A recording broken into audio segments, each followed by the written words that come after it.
Hi, everybody. We can begin.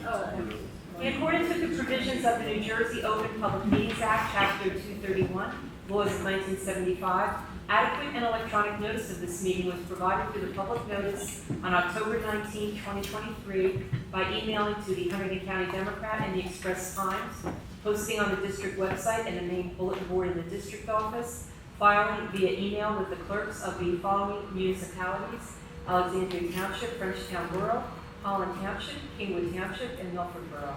So have a call to order. Can you please stand for the Pledge of Allegiance? I pledge allegiance to the flag of the United States of America and to the republic for which it stands, one nation, under God, indivisible, with liberty and justice for all. Do the roll call, please. Mrs. Culbertson? Here. Mr. Delisle? Here. Ms. Elphick? Mrs. Gaspari? Here. Ms. Gordon? Here. Mr. McGuire? Here. Mr. Sidney? Here. Mrs. Oldenburg? Here. Ms. Cameron? Here. All right, agenda item 2, board goals and evaluation calendar. Did you say anything? Good evening, everyone. The purpose of tonight's meeting, and in line with our district goals, is to have a work session with regards to the data we collected for the strategic plan. We are very grateful for the responses that we received, more than 850 responses from various different stakeholder groups that will help frame our process and our discussion moving forward. It's just one of the many steps till we have a strategic plan that will help guide us and focus our work moving forward.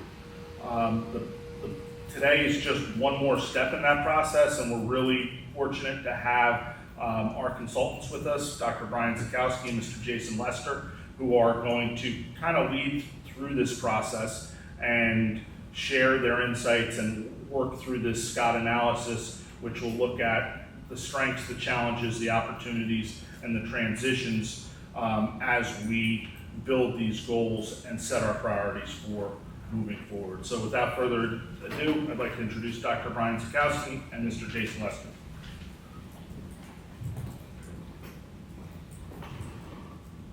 Good evening, board members. Thank you, Dr. McKinney. Welcome. Thank you for having us here at Kane University. My name is Brian Zakowski. I'm joined by people don't really notice it, but my twin brother, Mr. Jason Lester. We work often on strategic planning and thinking. My past was 23 years as a superintendent. Jason's past was more than a dozen years as principal and school leader of the high school. But I think the key phrase by Mr. McKinney, I made you a doctor already, Scott, sorry about that. Thank you. Honorary degree at Kane University. But Mr. McKinney talked about 850 responses.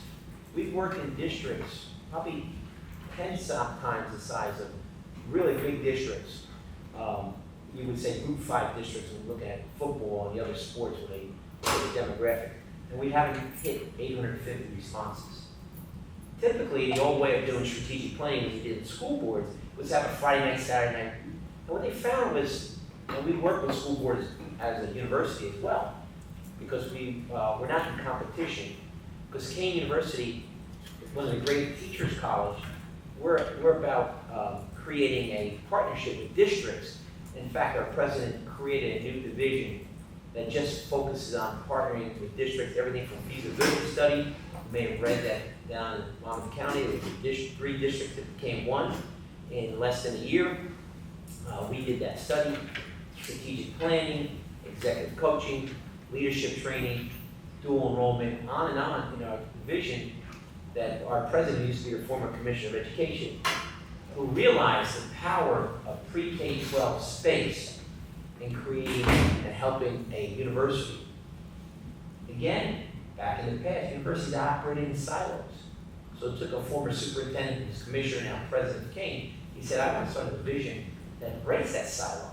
It shouldn't be tertiary versus secondary. It should be secondary and tertiary doing what's best and creating pathways for college and career. But in order to do that is universities need to go out and work with the districts. In any way they can help shape or assist districts in their, whatever, because in New Jersey, we have so many districts, whatever service that we support. So we're very happy to be here to talk about the strategic thinking. It really was, as you can see, a journey. It's an ongoing process, and that's the creative thinking, strategic thinking. You cannot have a concrete plan and say, this is it, it's all we're going to do, we're not going to deviate. You will see within the 5-year plan, you may need to take a shortcut. You may need to take a break. You may need to put a plan on to the side. A lot has to do with funding. What about the environment? Everybody's strategic plan 3 years ago was put aside because of the pandemic planning that took place and really uprooted a lot of strategic thinking. However, the key part of it is the ongoing process, communication, boards of education supporting the administration and working with the public to get feedback so they can sharpen the saw and move the goals so it makes the most impact. As we know, it's centered around students. That's what we center everything around. In fact, the instructional core, the holy grail of education, the instructional core, students, teachers, content. And all of us, even as a former superintendent, we're here to support that instructional core. Everyone from people driving the buses to support staff, principals. That classroom is what we're all here for. Make sure everyone receives an education and opportunity to meet your needs where they're at that time. Very, very difficult challenge for any school board, any district, particularly in New Jersey, when we are very diverse in our thinking, in our demographics throughout the state of New Jersey. 600 districts, and no two are alike. Very few are alike. Saying that, so there's a journey. Where are we? Well, tonight, the agenda, we're going to talk about that. We're going to talk about the Scott feedback, strengths, challenges, opportunities, and transitions, and then next step. Again, we have 5 pillars that we were working on doing this survey, all centered around student achievement. That's where we work. School climate, finance and governance, program, curriculum, and instruction, communication, all centered around student achievement. There's nothing more important than student achievement and how it reaches students. And that's what we centered our questions about, our pillars, and that's what the strategic plan is focusing on, the major pillars. In fact, there's not, if I go back to that slide, I don't think there's anything we could talk about that wouldn't be covered in those 5 pillars. So, very, very strategically planned, and that's why we set it up that way. And of course, everything will center around the student achievement. And of course, survey was data collected from the communities. We have 6 districts, counting Delaware Valley Regional. We collected and scrubbed the data. We met with the board.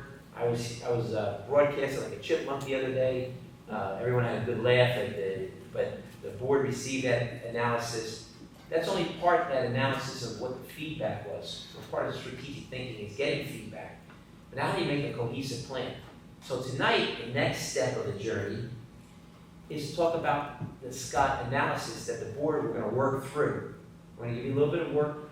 We'll guide you through it. Because with the board, the elected representatives, we want to receive that feedback and then create overarching goals that will then allow us to work with Mr. McKinney and his staff to try to create action plans.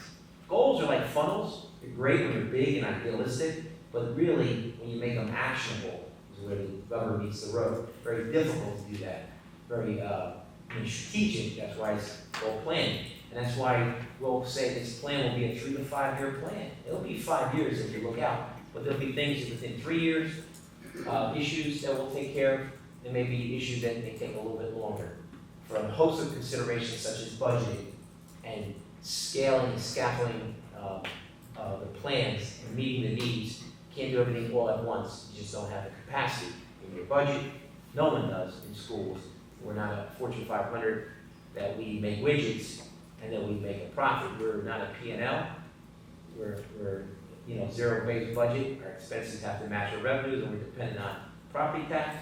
We're dependent on state aid and some federal dollars. So with that, we have to make sure every nickel sings, and we make sure we use it wisely, and not only invest it wisely in planning and thinking, but also utilize any opportunity to cost avoidance, which doesn't get much publicity, but very big part of strategic planning. Because if you could avoid costs on one end, in your thinking, you could apply that extra revenue maybe into the classroom or into the school. So much more to come on that. But I'm going to turn it over now to talk about the SCOT analysis, and then we'll lead the board through some training. Thank you. Beautiful. Good evening, everyone. Board of Education, great to be here. Superintendent Kenny, great to see you. Great to see all of you out there in the audience. Before I get started, I have to say the one way that you're going to tell me apart from my brother is that we wear separate pins. He wears the big cane and I wear the office seal of the president. Just in case if you're confused as to who's talking to you, if you look at our pins, you know exactly who you're talking to. Mom always favored him. Before I go into the SCOT analysis, many of you would probably know it better as a SWOT analysis used by businesses, which talks about strengths, weaknesses, opportunities, and threats. However, when dealing with school boards and schools, we shifted our thinking to more of a SCOT analysis, which again talks about the strengths, the challenges, opportunities, but the transitions. As boards face, like Dr. Z said just a few minutes ago, there are many things that hamper our ability to really get after goals. Climates change, boards change, different types of things get in our way, so we look at transitions.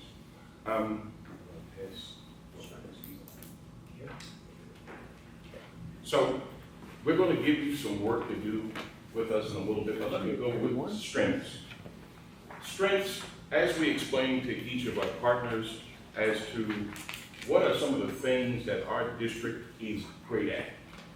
And during this time, and when we give these to you, when it's time for us to put the work in, you're going to give us 3 things that you believe the Belleville Regional School District is strong in. Some of the challenges. What do you think some of the things are that we can get better at? And that could be an example of alumni engagement, upgrading some facilities, or just anything that you want to introduce different types of programs. So, as we switch down to opportunities, you'll ask yourself, what can we improve upon? Our cultural awareness, more inclusive of some of those families that you don't hear from in your communities. Expand the business partnerships with your community members for all 5 districts. Again, opportunity to do things. What are transitions? What are some things that we can be better prepared for? Again, outdated equipment, competition with private schools, loss of employees. Again, we do know that there's going to be a teacher shortage. It's upon us. How do you attract the best talent to make sure that you're getting the most bang for your buck inside the classroom to perform for your young people? Program cuts, state mandates, they're always here for us. They love to put a mandate on us, but they don't like to pay for it. They expect that to come from you. So as we go through this process, again, you're going to give me your top 3 things individually. I would want you to work together, but not right yet. We're going to get to that, and then we're going to call a few out in a few minutes. Does everybody have the instructions?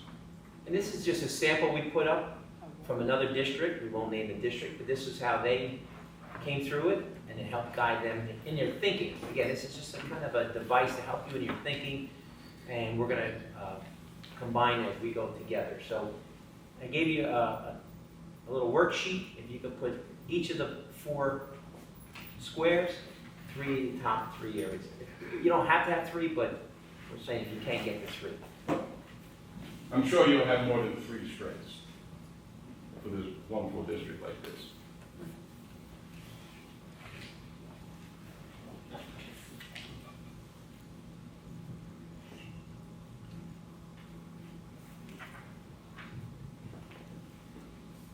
Sorry if I'm walking around, gang. This is just the administrator and me. I got to make sure you're doing your work and nobody's copying off it anymore.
That's okay. I haven't either.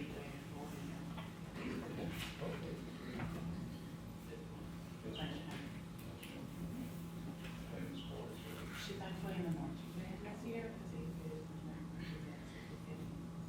Introduced to the Bell community. She's in the pit. She plays the violin and talks to Bill and everything else. Yeah, exactly. She loves it, but it's good. It's a great group of people. Fifth grader?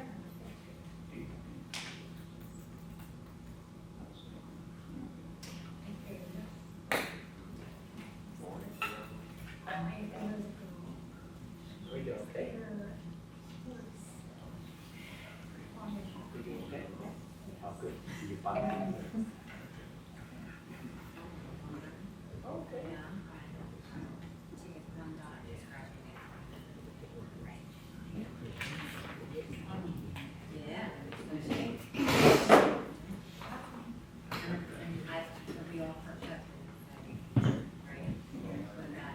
Board members, we need a couple more minutes? Couple more? They have precisely 2 minutes and 13 seconds remaining. Okay. Thank you.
I think Mr. Lester is running for mayor. Is it open? 42 seconds remaining. Okay.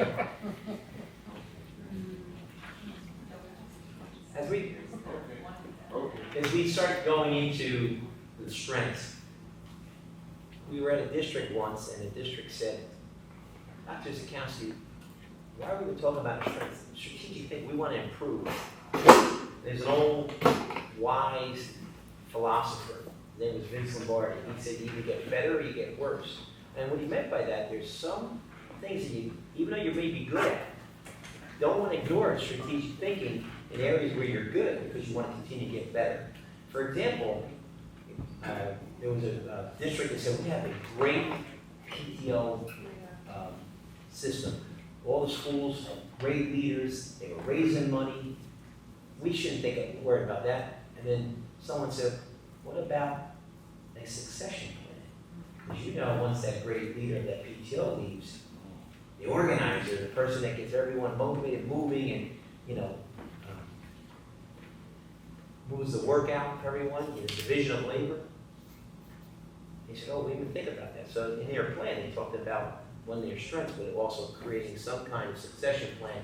And this was a district with their PTO that did a lot of fundraising, a lot of supporting of extracurricular and co-curricular activity. That's just an example why we include strengths as a very important part of this. Okay, So Mr. Lester, I'm going to. you done getting your votes? Vote early off and tomorrow, Mr. Lester. I think I'm secure. All right, here's what we're going to do. Here's what we're going to do. We're going to go with strengths first. And I can either randomly pick you, or you can shy away from me and I pick you, but I prefer volunteers. Since you all are volunteers, beautiful. Mr. McGuire. I think we have a great academic offering, like we have the academy program. Great academic offering, the academy programs. Okay. You want another one? Is that, Give me one more. I'm feeling pretty good. okay, great staff and administration, great teachers. Great staff, administration, and teachers. Okay, I'm gonna go to this side of the room. Ms. Vice President, I know you're waving at me. I think we have a wonderful community. We have people that are very passionate and care very deeply. Wonderful community, people that are passionate. And care very deeply about the children. Give me one more. I think we do a good job on improving our grounds. Grounds improvement. Okay. Yes, sir.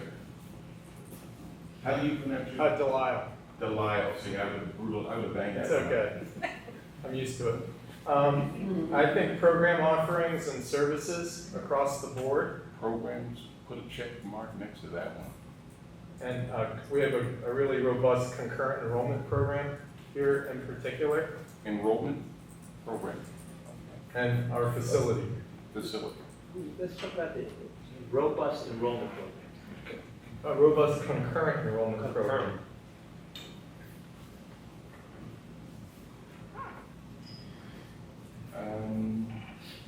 Culberson? Culberson.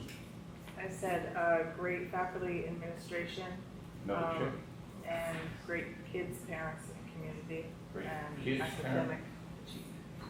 Great kids, parents, and academic achievement. Yes, you got that somewhere, Tom. Madam President, I was going to save you for last. Come on now. I'll just give one more. I really think we have outstanding students. The achievement that we have seen academically and culturally, athletically, you know, their participation in community projects is just outstanding. So kudos to them and to the school and the parents that support that. You got that, pal? Yeah, I put it, not only put a check, it's worth even writing again. Okay. Yes. Yes, Harvey? Did I get it? Gaspari, yeah. Miss Harry. Yeah, I think we have great students, Great like Melanie said, and a community that cares deeply, and also a great board that cares as well, Great board. Let's put a check next to the board. That cares. and teachers. And so- teachers, we got another check for some teachers. Ms. Gordon? I think we have the best financial oversight that any school in New Jersey has with our VA. Kudos.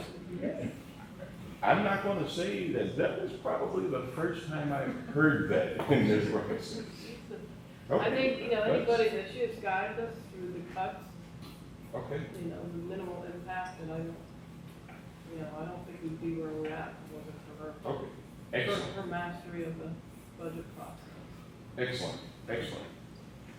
Who did I miss? How about- I got up here. Okay. Yeah. I'd say our arts and sports, all of our specials are well supported by the parents, administration, and staff.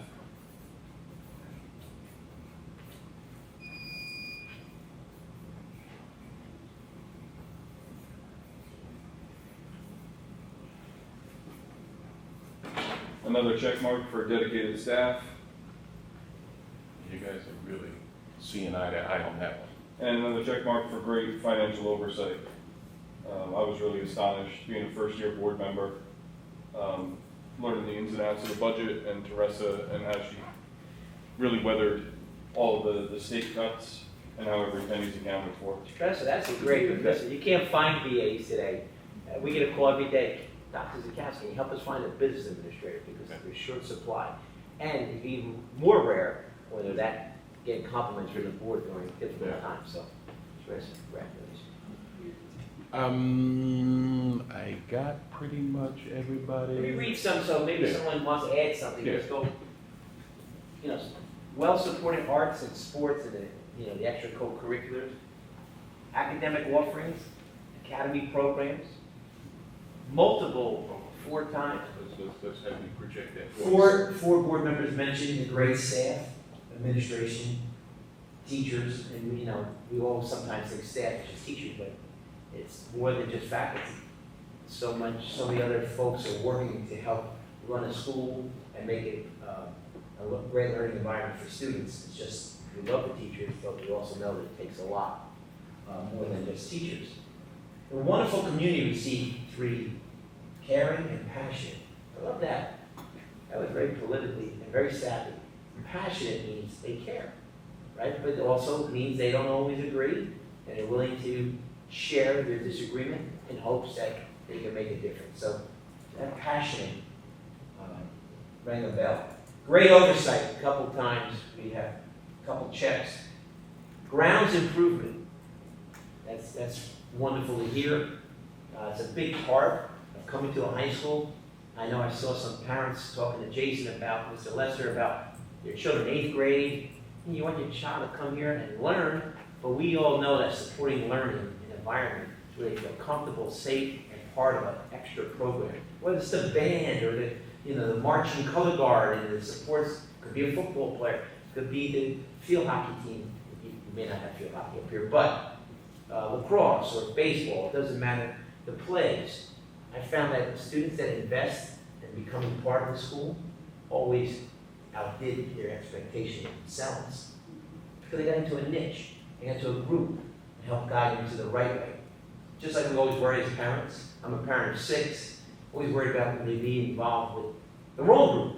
So I always try to make sure they got involved with something that was connected to the school to get into a better group, a good group.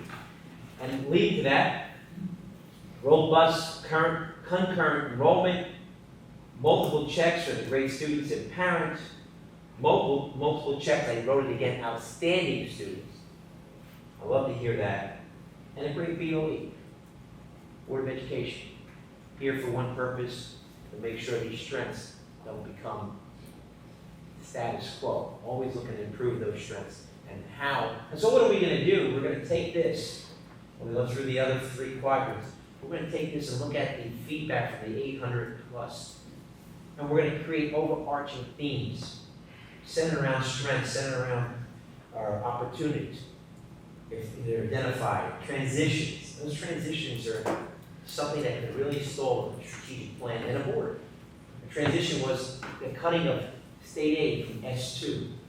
Another transition boards better be worried, not this board, because I know you have a great BA. Many boards that we work with are using ESSER funds to help balance their budget. Well, guess what happens to the ESSER funds? They're done. They're not recurring.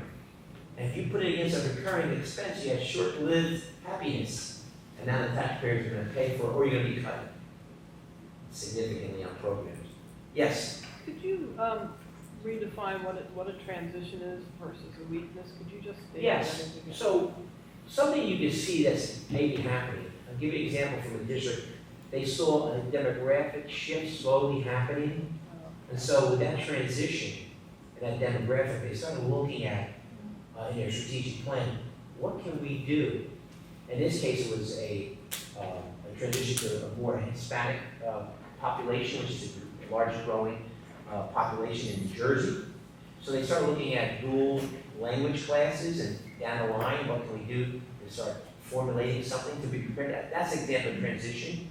How about this transition?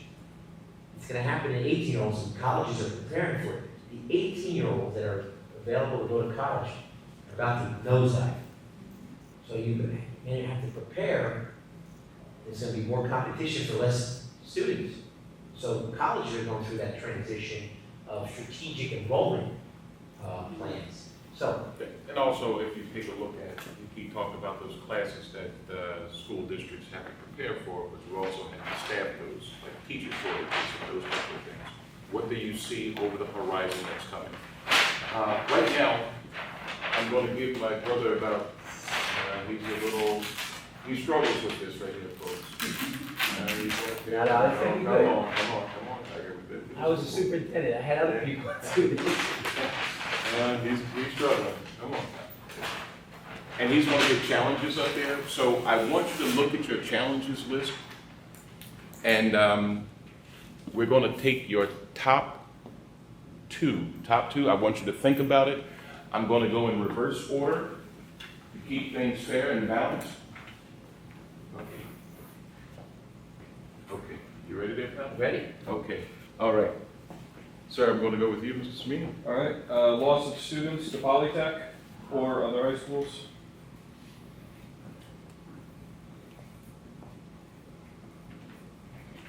Okay.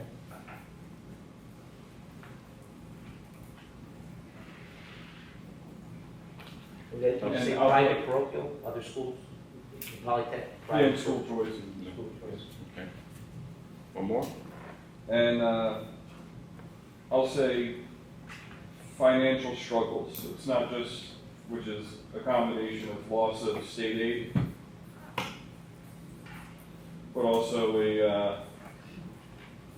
a lack of desire for people to pay taxes too. So we have no state aid and nobody wants to pay more taxes, so it's an uphill battle. So we all know it's the 50th anniversary of Governor Byrne. He's called one-term Byrne. They're going to close down the government because they said, how are we going to fund education? We'll close down the government.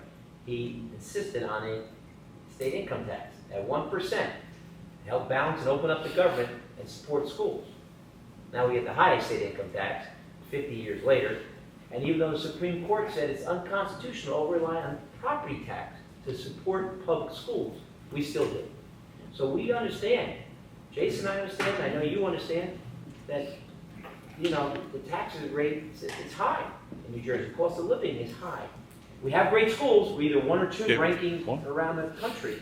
Currently And what- number one, sir. Currently number one in the state of Yeah. New Jersey. Number Yeah. one in the country. But it's costly, and we understand that. So it's good that challenges, because you have a great BA, great board, great community, but financially, the struggles, it's hard to keep up with the, you know, just the cost of living. And we all see, you know, God forbid, when you have a recession, then everything costs that much more just to provide the same. Support. Yeah, I said, retention of students due to the rollout or the opening of the comprehensive technical education Okay. facility that's going to open in 25 in Hunter County. I also said, you know, Delville has a lot of available resources that we don't take advantage of, so I said use of available resources to expand learning opportunities. Okay. Excellent, thank you. I believe I went there and back. I think we need more experiential learning opportunities like service learning, project-based learning, senior projects, internships, things like that. Excellent. By the way, we just left the district, that was a #1 from the parents, from the community, from teachers, and the board, just what you said, experiential learning, project-based learning, hands-on, because it came from the data, from what employers are looking for.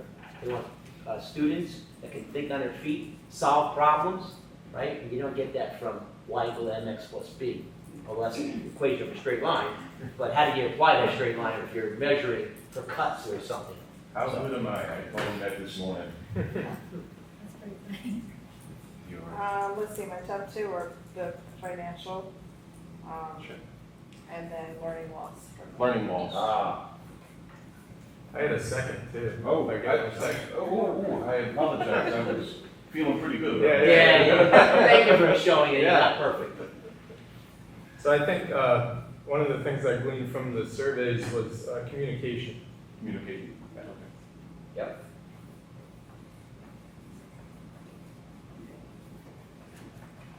Districts traditionally have a great job of pushing out information. It's very difficult receiving, applying, and that's not new here, or it's not unique here. Different. And you have one more for me, correct? No, I'm just giving my. Okay, gave him the top 10. Did you write it down, Pat? Yeah. Communication. I have the same thing, I had, top was financial strain Financial check. and learning loss. Learning loss check. Okay. Sir? I think the ability to keep up with technological changes. Okay. We're a smaller school and Mhm. and the changes are fast approaching, and Yeah. I change every minute. Yeah, that, and then the other thing I had was budget. And financial budget.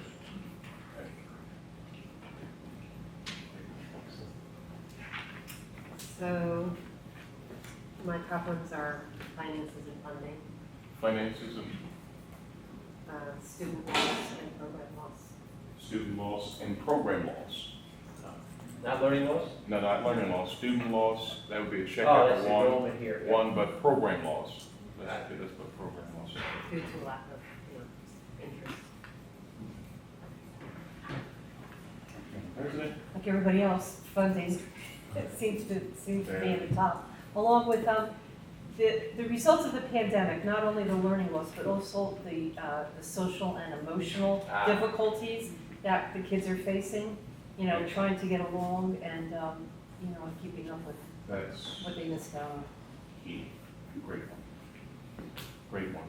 Thank you. Wow, it seemed like I ran through that one pretty fast, didn't I? How we feeling with that, brother? You all right? Okay, let's go. If you go 4 for 4 tonight, I'm gonna take you out of green yellow. All right, 2 down now, 2 down, 2 down. You might get the sandwich cherry on top now. Come on. Opportunities. Okay, now, we always go with our strengths, our challenges. Now let's see your keen eye on opportunities. Let's look at some opportunities. Okay, how you feeling today? Good. Big day? I put more fundraising opportunities. Fundraising opportunities, fundraising I think opportunities. that could have an opportunity to bring the community together on that as well. / community, fundraising opportunity to bring communities together. I kind of jumbled that package. Yeah, and I put like leadership opportunities for students, particularly to give them the opportunity to have like personal responsibility, take personal responsibility and like maybe like team building, Okay. but for students. Like not, Student team Are building. you an educator? what's that? Are you an educator? Kind of. Teacher? Yeah. Like You're- a life coach. Okay. That's, we've been seeing it a lot of, with the recent school boards, they did a couple of programs. We at Kane, we invest in, when you stop learning, you stop leading, not just children, but people themselves. So people tend to think, okay, only the principal needs to learn how to lead. No, we all need to learn how to lead and continue to learn how to lead, and particularly the students. That goes with that hands-on employability and being successful. Excellent. Okay.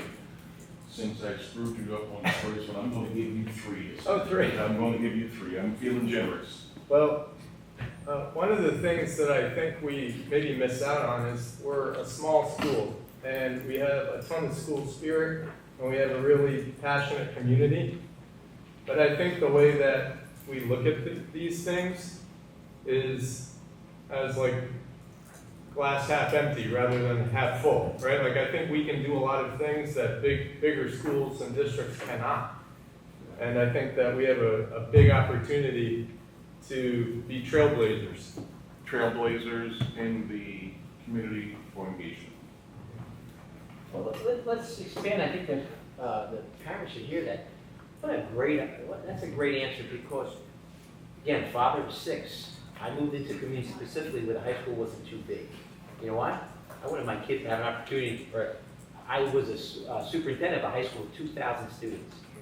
12 kids made the varsity basketball team, 12 out of 2,000, right? I mean, well, my sons are all basketball players. They went to a much smaller school, and the chances of playing was a lot greater. So, and Jason will tell you, the only school I could go to play, there's only 5 in the school, and even then I may not make the starting. However, that being said, I love that. Embracing my first superintendency, we had less than 1,000 students. And you're right, there is an opportunity to bring out students and make them all part of that close-knit. They don't get lost in the sauce. And even certain programs too. I'm gonna put this up. And the other thing I had is community resources. Like we have professionals and experts in, different, Ah. different fields, a lot of which are parents that we could use as partners, for mentors and maybe internships and things like that. Great, Community experts. great. I only have 2 actually this time. Really? Yeah. Okay, I'll Thank you. catch you on the next one. Appreciate it. Those gave me Keep in two mind, powerful still. points. Okay, Mrs. McGuire, you're up, pal. The opportunity to bring revenue in from various sources to help offset the budget would be nice. And then the other one I have was to partner, I think we partner right now with 3 colleges, is that right, Scott? Maybe open it up to partner with more colleges for the school. Did I hear King? Oh, Well, no, but that's good because, a lot of the universities now, everything's on a virtual, asynchronous. Some synchronized, but virtually, so that Delaware Valley could take courses at Kane, for example. We're putting more and more courses online and ability to do that dual enrollment, where students don't have to get on a bus, because you all know about bus shortages, right? The busing and it's so hard.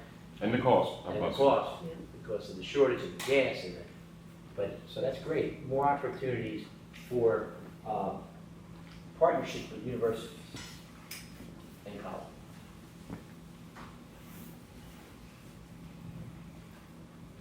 Are you ready? Let's spell them out. Alright, my top 2 were shared services and more academic programs. Shared services and academic programming.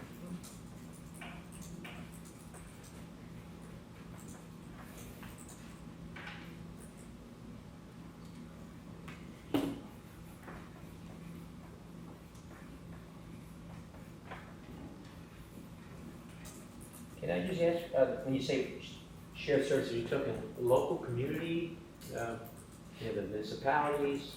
Local. Yeah, local. Local. Yep. Okay. Sending districts. Yep, Sending districts. send Okay. and municipalities. Mr. Sweeney? Sure. I think the biggest untapped opportunity I had was to strengthen our curriculum by coordinating with the sending districts. Soft regionalization, we could call it.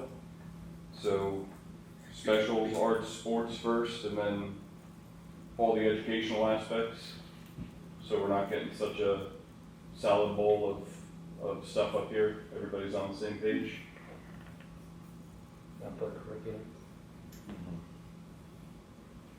You may want to switch pins out in a minute now. Oh, looking good. Okay. And then the other thing was, I think we have a big opportunity to create unique academies that set us apart from other districts. We have I personally work in the natural gas industry, and I know a lot of people in our sending districts work in the underground utilities, so an underground utilities academy, or which could then turn into an infrastructure academy, or a carbon reduction academy. People that focus on efficiency in houses and installation of solar panels and things like that. So kids come out at 18 and they're ready to rock and roll in the job. Okay.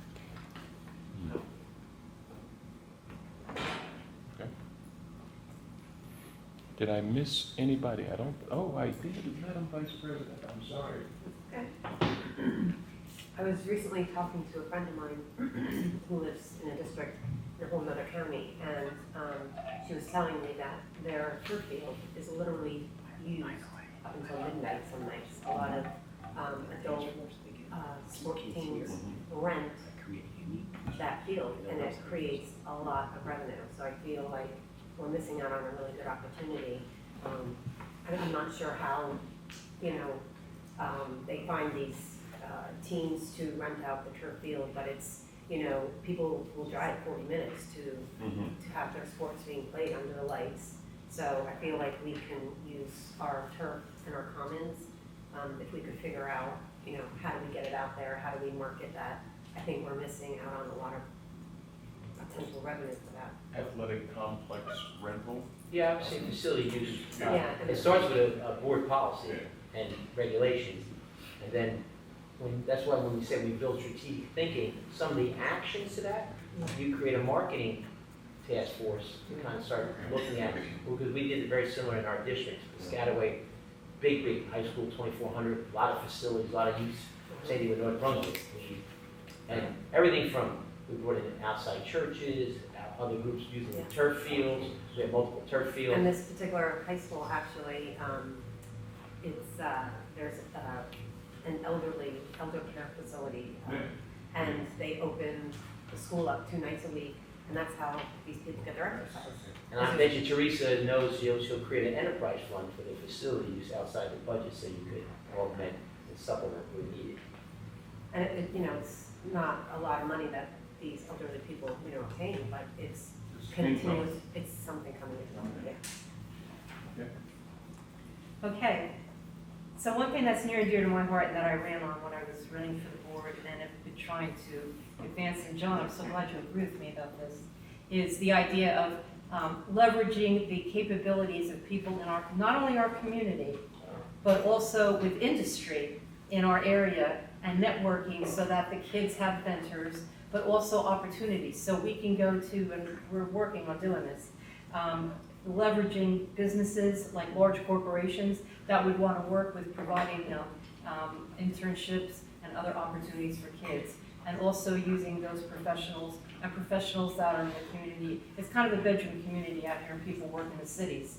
So they would have a lot of opportunities that we may not be able to afford to have locally for the kids. So I think that that's a great opportunity for us to continue to do.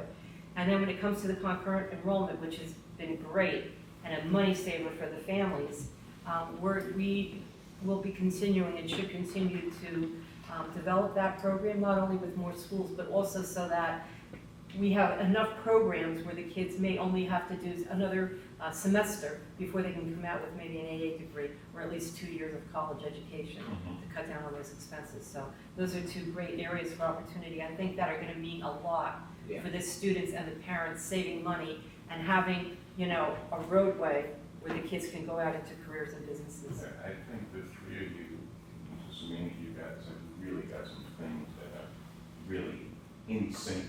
The thought process is there.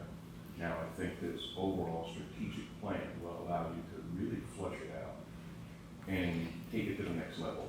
So you guys are right there on point with each other. Okay, pal, let's go 3 for 3, pal. Let's go 3 for 3. Attaboy, attaboy. All right. Woo! You feeling pretty good I about want it? to cover the mission. Okay, now we're going to move into transitions as to what are we prepared for. What do we see happening? What are some of the trends? And you have a 5-year plan, so strategic thinking. Even when you budget, good BAs budget not 1 year. They're looking 2-3 years down the line how things could be sustained and move. So what are some of the trends in academia? Some of the trends or transitions in college and career for students. We showed a district the 2030, what to expect in 2030. And it kind of blew them away. There's jobs now, jobs that will be available then that we don't know about now. And how do we prepare? So you prepare them with those soft skills, those transitional skills, the skills that they can learn to work with others. They can think on their feet. They're adaptable. And people, they got to be adept. Big always beats small, but quick beats big in business and in learning. To be able to adapt, because we have so much information out there. Students have to be able to understand it, move it, use it, or get rid of it. Yes? I'll go first. Okay.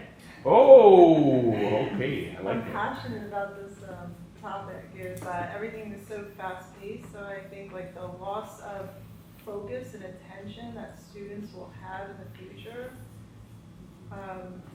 they just, like everything on social media, and they have no attention span, so you have to catch their attention very quickly. First 15 seconds. 7. The microwave generation. And we're at fault, by the way. We're at fault. Our generation. So we just have to have our children prepare for that, right? When I started my career as a superintendent, this didn't exist. Think about 1998. And then when they first came in, we started taking them away. And before I left as superintendent, we were using them as resources. Now it's back to AIs all over it. So now do we take them, kids are texting, taking pictures of the teachers, the unions are getting mad. So it's become, that cycle again becoming a problem. And having newsletters and having the attention span, the busyness. Yeah, I'm in the e-learning field, like, and you know what, I used to create 20-minute educational classes, now it's like 5, like Yeah. they want real short. Yep. So, yeah. Give me one more. I put teacher loss, like just, Oh, yeah. Yeah. shortage. That is a big transition for that is this upon us. nation, Yeah. state, and probably locally.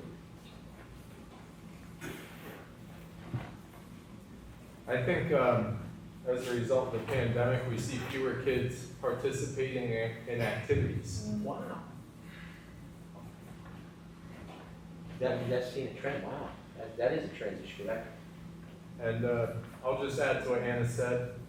I think that, the ramifications of the cell phone are resulting in loss of social skills, reading skills, social engagement, interpersonal skills, like you name it. Yeah, that communication piece that you talked about is really powerful. So, give me the transition. I know you said it was a cell phone, Yeah. students were losing. Loss of social skills, reading skills, social engagement, and interpersonal skills. So let's say the SEL, that component, The engagement.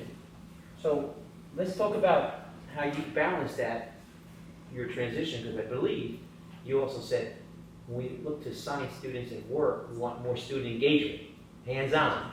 And that's exactly how that counterbalances this transition. But you have to see that transition. It can only get worse unless you address it. Because students, they're going to get bored. They're not going to be involved in the classroom. And then, you know what happens when kids get bored? They say they don't like the subject. But if you get them hands-on, all of a sudden they like science, right? One of the reasons foreign language doesn't go well for students, if you look at the research, is because all we did for years and years ago was conjugate verbs. Then all of a sudden with the new technology, they're hearing conversations and they're learning, what was that, Google. No, what was the, Google does it, but there's a program, ChatGPT. ChatGPT, but there's also for the language, Apple. I heard Rosetta Stone? Rosetta Stone, yes. Right from Egypt. Rosetta Stone. Okay. So yeah, that's hands-on engagement. Are you ready? I'm ready. You ready? Okay, fire them off. I said loss of employees and staff, program cuts, and state mandates. State mandates? So the program cuts, first of all, is that due to financial cuts, student cuts, or all of the above? Because if you lose students, you can lose programs. And if you get financial cuts, then you can't support it. So all of the above. Okay. I said competition with this, the CTE that's gonna roll out and the academies. Competition? And I also said, the social and political environment is really an impediment. So I don't know, I hear about the academies, yeah, Yeah, the county academies. county academies. yeah. And the CTE, and then the social and cultural environment too. I don't know how to explain it, it's, you know, you have to you have to be able to navigate it and still be able to educate the students. Mhm.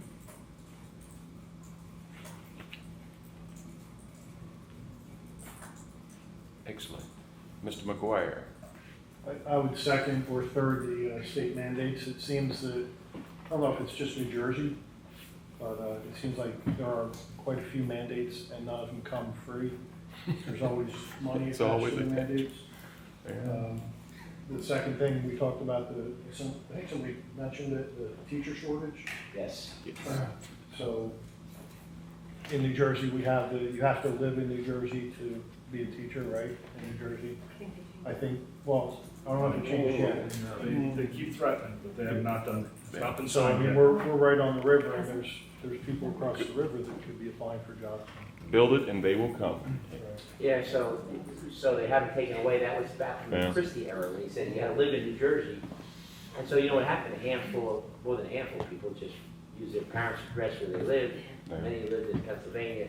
And so what it is now, it's like, I don't know, no one cared, but it's still breaking the law. The law says, and so there's people that won't come across.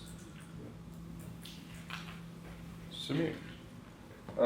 College bound versus vocation bound, and the balancing act of where do we focus and how much of a percentage on what? What's more important to parents, students, and where's our society headed? Excellent. And then another check mark for teacher retention recruitment. Teachers have been under attack. And, you know, they're simultaneously painted as freeloaders or scapegoats, but then they're also, hey, we need more of you, and we need you to go into this field too. So it's like, And we need more of you certified, and who made the rules about all these certifications? Very people that were attacked us. So, go figure. But I think this college bound versus vocational bound, there's a lot of context there. Again, I've been around since dirt. In fact, Moses and I were in the same grade together. So it used to be high schools were ranked based on how many, not only college bound students, how many 4-year. If you went to a 2-year, so when I first became a superintendent, I was in a district where we sent a lot of our students first of their generation to college. A lot of them went, I was in Monmouth County, and a lot of them went to Brookdale. They got accepted other places, great stories, but they didn't have the finances or they weren't sure, their family just didn't know. And we were getting ranked lower, and we thought we were doing a great job because we were moving up kids with opportunities. And they said, no, you gotta go to 4-year. Then they changed it for a 2-year college will help you with your rankings. How many kids are you sending off to a 4 and 2-year college? And now, shame on us, ranking schools that way. We should be preparing children for careers.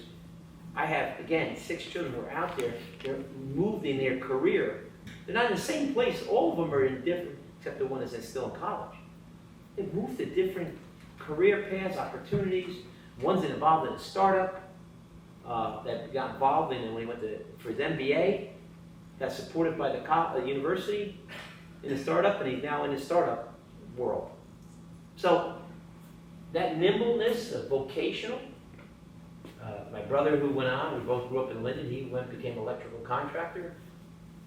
My dad said, you guys went to college then. No, there's days where, you know, his business did very, very well, and you know, we did okay in college, but there was 2 different paths from the same household. And that's so important that we, again, the small school, give those opportunities to really take advantage of that. Madam President? Okay, so state mandates. Yeah, another check. I think everybody kind of feels that way. Yep. And then I just want to add a little bit to the idea of the schools are in a position where we have to keep up with new ways of looking at jobs and careers. You know, such we have new fields, we have environmental fields, we have new ways of doing business, we have online businesses, right? Kids have different ways to choose their career paths. So some of the traditional ways that we have taught may not resonate with them, and they may not really coincide with the way business is being conducted today or the way we pursue careers. So that we're constantly having to keep up with those changes. And Madam President, you're 100% right. In universities, they get you in the field. It's not your senior year of college. Second year, third, you're in the field. You're learning in the field. That's new thinking. Well, I believe high schoolers should be doing that as well. Experiencing it. In fact, I wrote a paper once on 12th grade should be all intern, externship, unless you blow reading and writing level. And then that's where we can focus on catching up. But those students that are ahead, we have 200 students in Kane University, their junior and senior years. They're so far ahead of their high school curriculum. They take environmental science with us, drafting and architecture, teaching, and theater, management, and business, and of course accounting. They come in, and it's 4 years of English and phys ed you need. Phys ed, health, and comprehensive health and physical education. That's the only 2 subjects you need 4 years. Comprehensive health and physical ed and language arts. We give them their junior, senior year on campus. Jason runs a big program, he's starting with 9th graders on campus. These students are like excelling, and we don't make them go to Kane. Many of them come to Kane, and some of them, but that's not our goal. It's really exposure of the programs we're able to provide, because what I'm hearing and what you're saying is they're out there experiencing it, and when we get them out there, they're out there with real career folks, giving them an insight. And you know, we have a lot of qualitative data where the students say, I never thought I wanted to do this, but now I'm doing it, and you know, we've had a lot of success. We signed a contract with the Jets, all these sports grade students. Oh, I want to work on a sports team. Well, we have an internship with the Red Bulls and the Jets, and recently the Devils. We send them in and they go, that's kind of hard work. Yeah, you play for the Jets, you're involved in business just like making widgets. But they learn that in their internships as quickly and apply those techniques from any business. But And we have to look at what we're teaching them. Like when I went to high school, I had to take 2 years of Latin. I've never used it. I would have liked to have taken ARC, you know? So I think we have to just look at what is really more meaningful and useful to the kids. Jason learned pig Latin, still using it today. Wow. Don't laugh at him. But you're right. What language? We try to get American Sign Language. I push my daughter, she's a major pre-law, but she's minor in sign language. She loves it. And one of our teachers of the year was an American Sign Language teacher. It's an acceptable world language. I think every middle schooler should get it. They love it. It's hands-on. You're moving around. We can't get them. We got to get more and more teachers involved. We have it here? Oh, so, maybe we could talk to them, Jay. Well, Doc, what I'm seeing right here, I'm seeing, and I don't know if I should be disappointed or what, because I see no cheating, no copying off each other. I did say that, right? But I see a lot of check marks, a lot of same ideas, a lot of things that you guys were either thinking alike or somebody was peeking over shoulders. I know you couldn't peek over his shoulder because he protected his paper. Mr. McGuire was like this right here. Nobody's going to cheat off of me.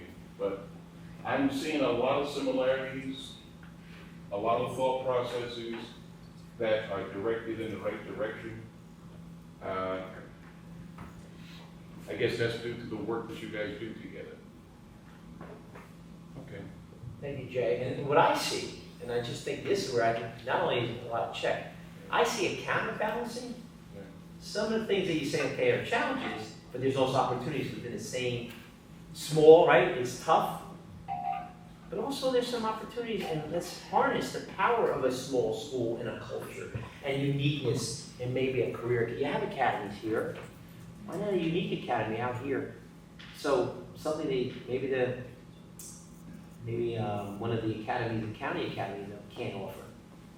So there's some uniqueness to this wonderful school that, you know, when you see challenges because you're too small, you see strengths because you're small. So I think that's what I was impressed with. And by looking at all the responses, we're going to take this data, get together. You're going to have a shot. You're going to report it out. We're going to report out to your strategic plan committee of overarching goals. That's our next step. We have a lot of data, a lot of feedback. How do we put into goal and action? Right?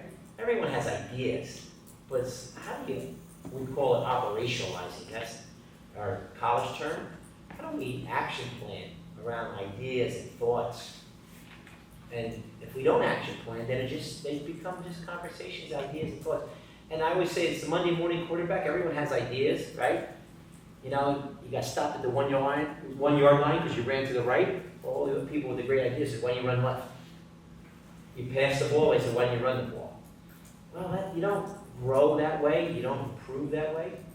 As you look at what you have, honestly, you strategically think, how do we improve? How do we take what we maintain and move it forward? But we also have to look at our weaknesses and how do we counterbalance with maybe there's a strength.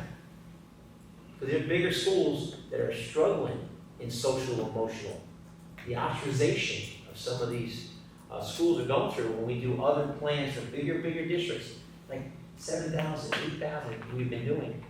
And you would be shocked the challenges and the transitions about students being ostracized, the bullying, and of course, the mental health needs of students that get ostracized and get pushed away in these big schools. So maybe we do harness that uniqueness, and it could be you might say a challenge being small, but also gives opportunity.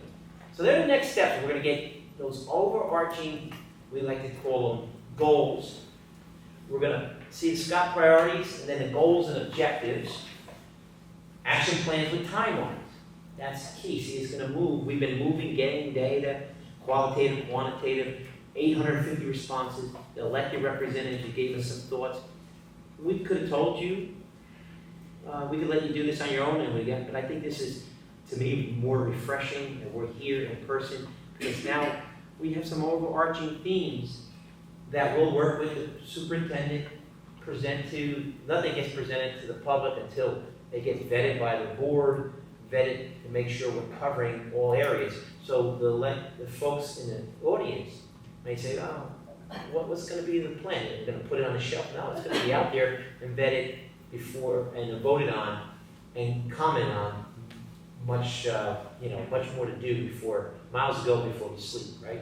So, and that's the cycle. It takes some work.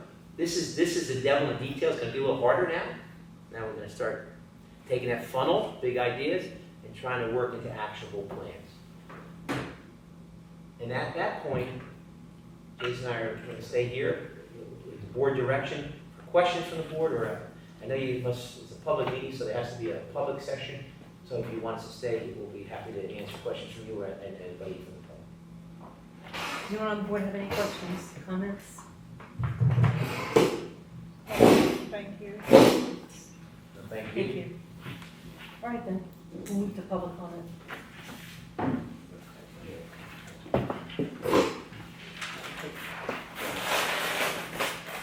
All right. The board at this time will respectfully hear comments from the public. Public comment is an opportunity for the public to comment on agenda items and to observe the board conducting the business of the board. It is not an opportunity to dialogue with the board.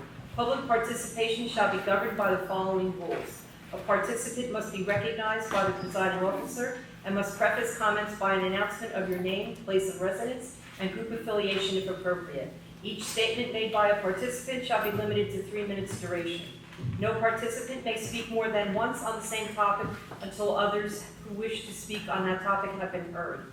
All statements shall be directed to the presiding officer. No participant may address or question board members individually. The board, pursuant to the Open Public Meetings Act, shall not publicly discuss personnel matters and shall not respond to comments made by members of the public. Please be aware that any person employed by the Delaware Valley Regional High School District Board of Education retains the right of privacy and shall retain all rights regarding defamation and slander according to the laws of New Jersey. We recognize that everyone has the freedom to speak, but advise you that anything said in public may have legal ramifications. There is no protection regarding statements made by the public. Does anyone wish to be heard? Yes, please move forward.